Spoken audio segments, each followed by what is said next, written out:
I want to start this video by talking about the truck. This truck is awesome. I love this truck. It's been doing a great job. We've got, oh gosh, I think almost 17,000 miles on it now. Not just on this trip, but total mileage. If there's anything negative at all about this truck, it's the fact that it does not have a manual differential lock. And I'll explain why that's important in a minute. So we got almost 17,000 miles on it, and we just got the tires rotated a little while ago when we were in Fairbanks, and oh my gosh, they are almost worn down already. These are my wear nubs here. I mean, they are down to probably about 1/8 of an inch left, and we put the two best ones, of course, on the rear. But man, that just tells you these roads, they are wearing down tires fast here. So let's talk about what's going on in the back of the truck, because that is where it gets interesting, unfortunately. Don't know if you can exactly tell on the video, but that's our tonneau cover, just kind of hanging there, and you can see it's up at an angle there. This side isn't bad. I don't know if I'm gonna be able to put it back together or not. I'm certainly going to try. But along with that damage with the tonneau cover comes this damage right here that you might be able to see, maybe, and a little bit here where you can see there's a little bit of an indent. Where is it? There and over there, and another one. Let's see if we can get this to focus. There you go, right over here. Just cosmetic damage, but let's take a look at the damage that has happened to the camper because of that also. You can see here, you can see right here in this piece of molding, this is not supposed to be cracked open like that. And over on this side, oh man, look at this gouge. Holy Toledo, that's a deep one. Took a bunch of chunks off there, scraped a bunch of paint. You can see this one, that piece is gone. I have had to try and recaulk and re-screw this underneath here. This is, you can see scraping here. It looks like it ripped a screw out of there. Oh, this screw here is falling out. I better see if I can screw that one in. Oh, I got another one over there. Yeah, well, let's talk about what happened. So here we are, we're in McCarthy, and we are camped in this pretty cool campground. It's not really even much of a campground. It's basically just some private land here that they have put some gravel down on that you can drive around on. And they've cleared some trees and brush out of the way, and you can just kind of camp wherever you want. I mean, if you look here, there's so many like places where people have like set up areas to camp. You know, little fire ring there, a little fire ring behind it. There's another one there. There's another one there. There's another one right over there. There's one there, and people just kind of set up wherever they want. There's one right here next to the outhouse that didn't see and ran over it with the truck, but that's a whole nother issue. Actually, that's not an issue at all. That was no big deal.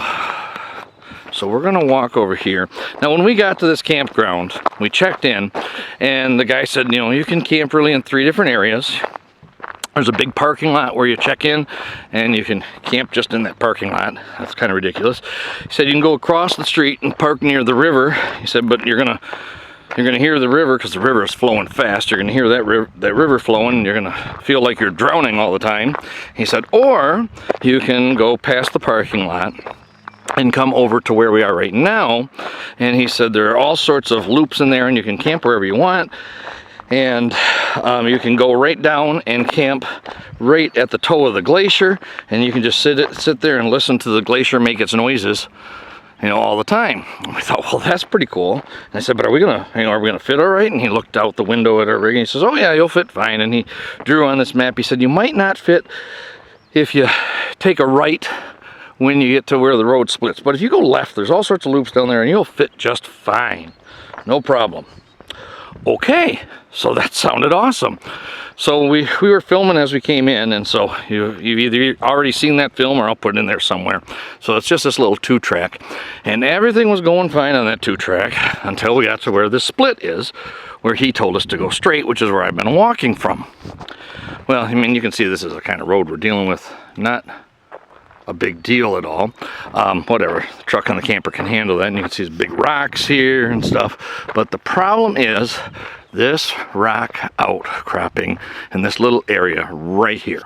So when we tried to go straight from there over to there, it is a slight left turn, and with our camper being so long, my tires were not going to make this. I mean, we would have had to go way up and over here. We would have gone up and over and probably taken that little tree out right there. So that wasn't going to work. So backed it up, and we decided, well, he said we really wouldn't have room to go right, but I guess that's what we're going to have to do. So we went right. You can see where that vehicle there is coming from, and we went up there, and it didn't go very far. And we're like, okay, well, that's not going to work. This is not really a nice place to camp. So we turned around that big area there where that outhouse is. All right, so we went right where this Toyota's going right now. After we turned around, you can hear him spinning his tires a little bit. So imagine doing that with our truck and the 8 to 9 ton camper. So came up this road here, got as far over with these rocks as we could, you know, came up here as far as I could. I had the left side truck front tires going right up against this rock, up against that rock, came up to this huge boulder, you know, and so obviously not moving that, right up against that, up against these. As a matter of fact, you can see that's my tire rub on that rock there, so you know I was right here. Got up here, and now you see this rock right here, this giant boulder? The right tires of the camper are stuck behind that. Okay, so Lisa gets out to back me up, and the rear end of the camper then runs into this pile of rocks. So we got a dent in the rear end of the camper. I'll show you that when we get back up there. We've got a ladder now that's bent, and now I'm stuck. Okay, because I can't back up anymore, and if I try to go forward, I run into that boulder right over there. So I try to finagle it. I mean, I'm moving it half an inch at a time, you know, whatever direction I can. Finally, I have Lisa get in so I can give her directions. Kept moving it over, and we got it to the point where I was going to be able to get the right tires of the camper right up next to this. I mean, like right here. I mean, it was going to be perfect. It was just going to scrape up the side of the tires. Who cares? We had the right angle, but the problem was this rock right here. You probably can't tell what angle that rock is at, but the left rear tires of the camper would get right up to this rock right here, and then everything would stop because it's trying to climb straight up that rock. So now the rear tires of the truck are right here. Soft gravel on the left, decent gravel on the right. So we got it in 4-wheel drive. Front tires aren't doing a whole lot. Got it to here, got everything lined up, we're good to go. And the left tire just would spin, and the whole truck in front of the trailer would slide to the right, and now we're right back where we were. We tried it 3-4 times. Every time, same exact thing. So anyway, every time when the truck tire here on the left would start spinning, truck tire on the right would not spin. It would just sit there, slide to the right. Can't move forward because the rear wheel of the camper stuck on that rock, and every time we'd slide over, we'd end up where we're gonna have to climb over that with the camper again. I mean, we're stuck. What are we gonna do? Finally, I just said, you know what? We're just gonna have to climb over this rock. Yeah, it didn't turn out so well. So that's how we ended up having the dents in the truck, because it raised up the right side of the camper, left side then came down on the truck and caused those dents. But I mean, there was nothing we could do. We couldn't move either way. We couldn't move backwards, we couldn't move forward. There was no other choice, so we did it. It's cosmetic damage only.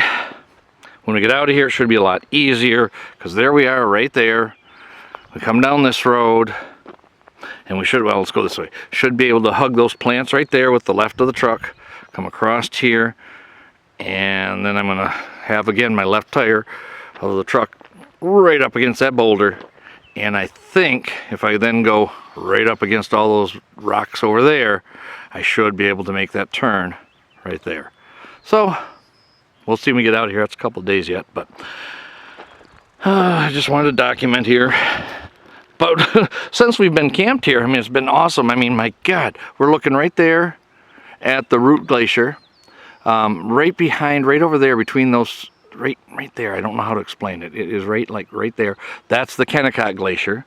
I mean, look at, we're surrounded by these beautiful mountains, and can't quite see it from here, but the glacier lake, you know, at the toe of the glacier, right in front of the moraine, it's just like this gorgeous blue water because of the glacier water and the glacial silt, this stuff here that's coating the ground. I mean, it's just the super fine dust. Oh my God, it coats everything, but super fine, and it's beautiful.